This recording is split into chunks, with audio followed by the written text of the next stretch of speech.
You're very welcome to Suantraí Íosa as we gather to look at the readings for tomorrow, Monday, the 3rd of March, 8th week in Ordinary Time. And the first reading is taken from the book of the Wisdom of Ben Sarek, or in church it's called Ecclesiasticus. It speaks of God's mercy. To those who repent, God permits return. We're welcomed back. He encourages those who were losing hope. And again, how great is the mercy of the Lord, his pardon on all those who turn towards him.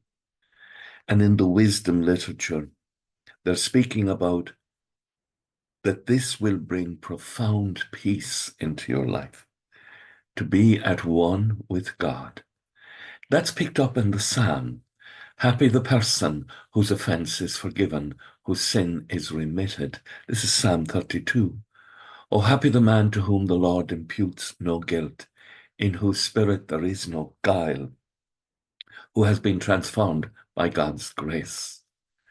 And then the gospel, the young man who runs up to Jesus and kneels before him, which suggests something of a little dramatic, maybe over-dramatic nature.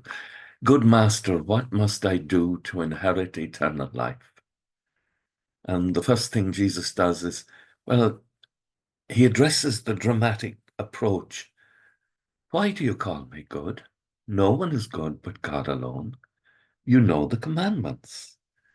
And when we're asked about living a good life, and when Christ is asked, the first thing he speaks about is living the commandments of the Lord our God.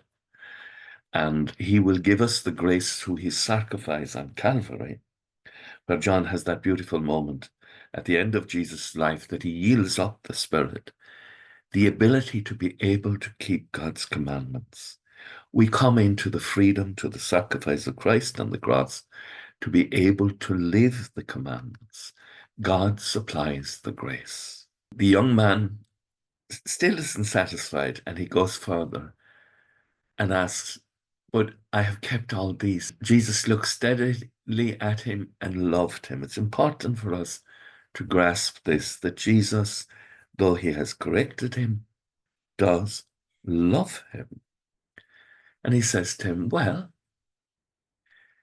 if there's one thing you lack, go and sell everything you own and give the money to the poor, and you will have treasure in heaven. Then come follow me. And he's not able to do this because he would have to give up his independence. He wants to be good in his way, independently, without having to depend on God. It's a moment of sadness, and Jesus clearly identifies that this young man's inability to follow Christ relates to the fact not that he has money, but that the money has him. I'll say that again. It's not having money, but the money owns him, and he's not free. With thoughts such as these, let us go to our beds, and let us pray that we shall indeed awaken in the morning with the praise of God on our hearts and on our lips. Agus gamana dia le coke the shiv, ahur maka the spirit nave. Amen.